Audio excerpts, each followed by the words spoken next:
조갑제 TV 시청자 여러분 안녕하십니까? 2024년 9월 14일 오후 6시입니다. 오늘자 동아일보 사설 3개 중에 2개가 김건희 여사 관련 비리와 의혹을 다루고 있습니다. 이것은 아주 중대한 어떤 상징성을 갖고 있습니다. 보수 중에 보수 언론이라고 불리는 동아일보입니다. 그런데 의료 대란 사태를 계기로 해가지고 동아일보의 윤석열 정부 비판이 아주 남다릅니다. 특히 조중동이라고 불리는 중앙일보, 조선일보와 완전히 다른 노선을 걷고 있습니다. 그것은 언론의 정도에 가까운 노선이라고 볼 수가 있습니다. 어떻게 보면은 지금 보수층이 윤석열을 기준으로 해가지고 분열되고 있습니다. 윤석열 지지와 윤석열 비판 쪽으로 바뀌고 있는데, 여론조사를 보면은 윤석열 비판 쪽이 더 많고 급속도로 늘고 있습니다. 윤석열 정부의 정치적 위기는 보수층이 등을 돌렸다는 겁니다. 그 흐름을 반영하는 것이 동아일보고 오늘 사설이라고 생각을 합니다. 보수가 윤석열 대통령에게 등을 돌리고 있는 흐름, 이 흐름이 가속화되면은 윤석열 대통령의 진퇴 문제 또는 식물화까지 갈 가능성이 높습니다. 더구나 윤석열 대통령이 이렇게 된 노선을 변경을 하지 않습니다. 충돌 코스가 분명한데도 그냥 계속 질주하고 있습니다.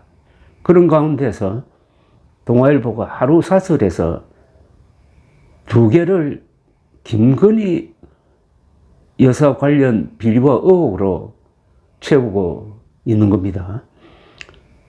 먼저 사설, 전 과정이 특혜, 비리, 조작, 불법으로 진행된 용산 이전이란 제목의 사설은 윤석열 대통령이 당선자 시절에 밀어붙였던 청와대 시설의 용산 이전 관련 스캔들을 거론을 하고 있습니다. 사설은 국가 최고 보안 시설인 대통령 관저 이전 공사를 주도한 사업자는 영세 인테리어 업체였다면서 이 업체는 무자격 업자들의 하도급을 주었고 정부는 준공검사 서류를 조작했고 경호처 간부와 유착된 브로커는 방탄 창호 공사비를 빼돌렸으며 감사원이 국민감사 청구를 받은 지 1년 9개월 만에야 내놓은 대통령실과 관저 이전 공사 감사 결과는 계약, 시공, 준공 전 과정이 졸속으로 진행되면서 온갖 불법 비위 행위들이 저질렀음을 보여준다고 했습니다. 무슨 유죄 판결문을 읽는 것 같아요. 비리의 온상 역할을 한 것이 졸속 이전이었다는 겁니다.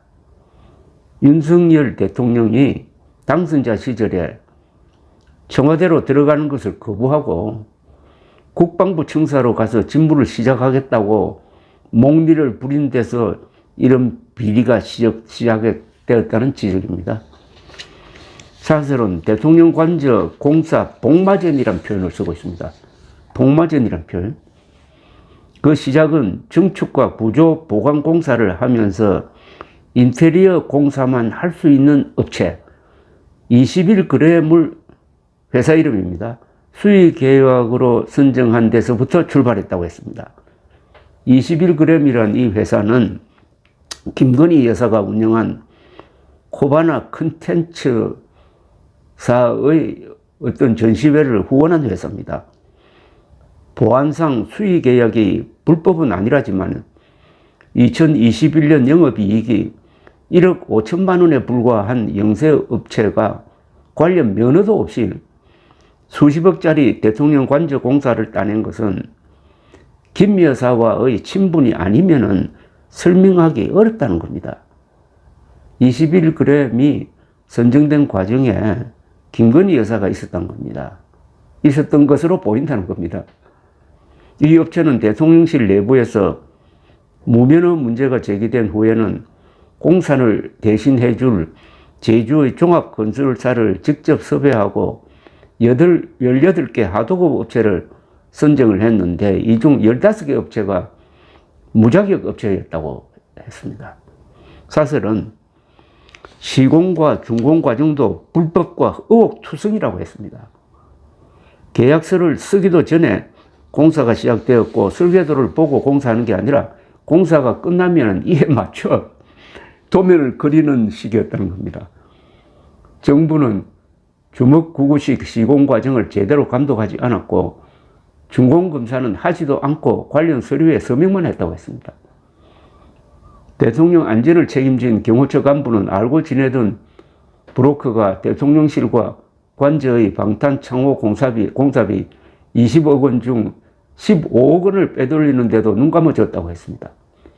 공직기강이 시퍼렇게 살아있어야 할 정권 초기에 벌어진 일이라고 사설은 지적을 하고 있는데, 감사원이 절차적 문제는 있지만은 계약 자체는 적법했고 특혜는 없었다며 경호처 간부만 수사 의뢰하고 관련 부서에는 주의를, 이전 공사를 담당한 대통령실 비서관에겐 인사자료에 기록을 남기는 송방망이 처분을 했다고 감사원을 비판했습니다. 사실은 국가안보와 직결된 고도의 보안시설 공사가 불법과 비리로 얼룩진 것을 확인하고도 감사원은 용산 방패막이에만 급급한 형태를 보이고 있다.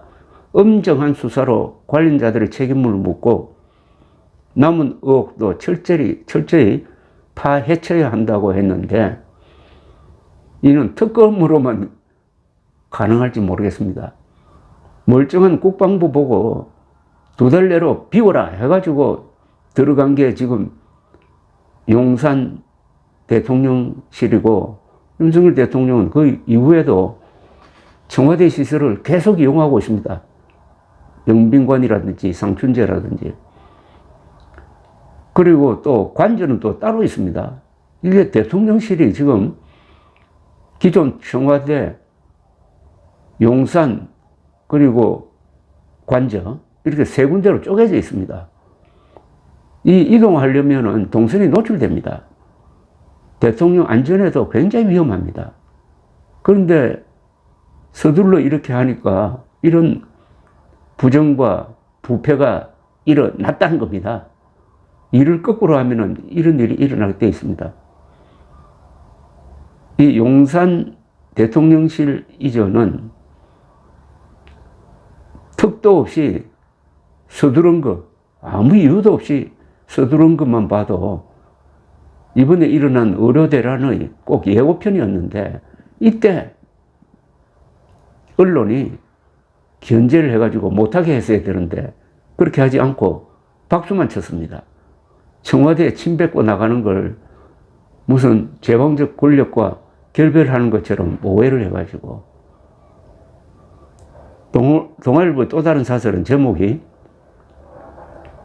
도이치 전주 유죄, 전주는 이 돈을 댔다는 그 뜻입니다. 도이치 전주 유죄, 김 여사 폭탄 돌리기 명분 더 남았나? 라는 제목입니다. 김건희 여사 연루 의혹이 제기된 도이치모터스 주가 조작 사건의 항소심에서 전주 손모 씨가 방조 혐의로 유죄 판결을 받았습니다. 며칠 전에. 당초 권오수 전 도이치모터스 회장 등과 주가 조작을 공모한 공동정범으로 기소된 손 씨는 1심에서는 무죄 판결을 받았으나 검찰이 공소장을 변경해가지고 방조 혐의를 추가했고 항소심 재판부가 인정한 겁니다. 손 씨는 75억 원 상당의 도이치모터스 주식을 매매했고 시세 조정의 주역 역할을 하고 거래 시점 등을 논의하기도 했다고 합니다. 항소심 재판부는 손 씨가 적어도 미필적으로나마 시세 조정을 알면서도 이를 용이하게 해줬다고 판결 이유를 밝혔는데, 김건희 여사도 손 씨와 마찬가지로 이번 주가 조작의 주요 전주, 돈줄입니다. 돈줄 가운데 한 명이었고 1심 판결 이후 손 씨가 무죄 판결을 받은 만큼 김 여사도 기소 대상이 안 된다고 했던 대통령실의 논리가 2심 유죄로 완전히 뒤집혀 버렸다고 동아일보는 지적을 했습니다. 김 여사가 주가 조작 사실을 알았는지 여부가 관건인데 동아일보 사설은 김 여사의 계좌 3개가 주가 조작에 동원되었고 김 여사 계좌로 거래된 이 회사 주식이 40억 원 상당에 이른다. 증권사 직원이 주식 거래 내역과 금액을 김 여사에게 전화로 알려주는 내용이 담긴 녹취록도 법원에 제출되었다. 김 여사가 그분한테 전화 들어왔죠? 라고 언급한 부분도 있다.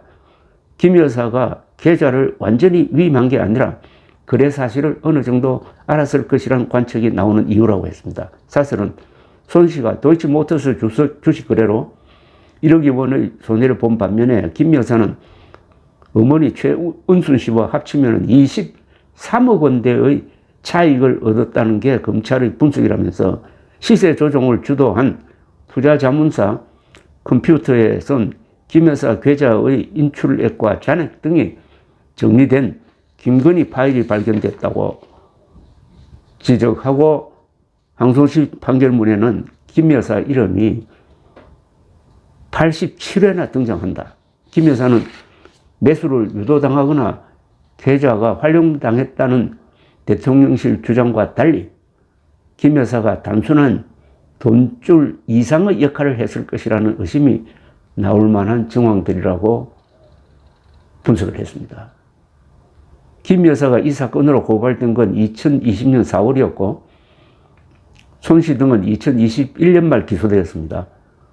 동아일보 사설은 김 여사 기소 여부도 진작에 결정되었어야 했지만은 검찰은 김 여사 대면 조사를 차일피일 미루다가 올해 7월에야 조사가 이루어졌다면서 결국 이원석 검찰총장도 이 사건을 매듭짓지 않고 퇴임했다. 그새 다른 돈줄인 손 씨에 대해서는 항소심까지 끝났다. 자의적이고 불공정한 처사라는 지적이 나올 수밖에 없다. 4년 5개월간 김 여사 처분을 놓고 폭탄 돌리기를 한 역대 검찰 수뇌부의 무책임이 기막힐 따름이라고 개탄했습니다.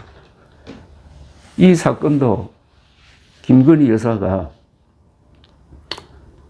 이 방조 혐의로 주가 조작 방조 혐의로 기소될 가능성이 있다는 지적을 법조계 사람들이 하고 있고 동아일보는 그 의견을 반영을 해서 기사로 올렸습니다. 하나는 관저 공사와 따른 어떤 비리, 관련 업체를 김건희 여사가 추천한 거 아니냐 하는 의혹이고, 또 다른 것은 윤석열 대통령과 결혼하기 전에 주가 조작에 관여한 것 아니냐 하는 의혹입니다. 이 두 의혹이 추석 직전에 동시에 터졌습니다. 그리고 의료 대란은 진행 중이고 윤석열 대통령은 의료 대란을 불러온 그 충돌 코스에서 벗어나지 않고 계속 직진하고 있습니다. 그 직진의 끝이 절벽이냐 아니면 커다란 장벽이냐, 이걸 지켜보는 국민들이 조마조마하기만 할 뿐입니다. 의료 대란은 다른 모든 사건과 질적으로 다릅니다. 모든 국민의 생명과 관계되는 사건입니다. 그런 것은 보통 전염병이나 전쟁이 일어났을 때입니다. 그런데 전쟁도 일어나지 않고 전염병도 일어나지 않았는데 지난 2월 6일부터 퍼지기 시작한 이 공포감, 아프면 또는 다치면 죽는다, 죽을 수도 있다 하는 이 공포감을 해결해야 될 윤석열 대통령은 계속 의사 공격만 하고 있습니다. 전쟁을 지휘하는 장군이 전쟁할 생각은 하지 않고 계속 패전하니까 자신의 전략 잘못을 반성하지 않고 사병들이 비겁해서 이렇게 됐다고 욕을 하면은 그런 장군은 잘라버려야 되는 거 아닙니까? 감사합니다.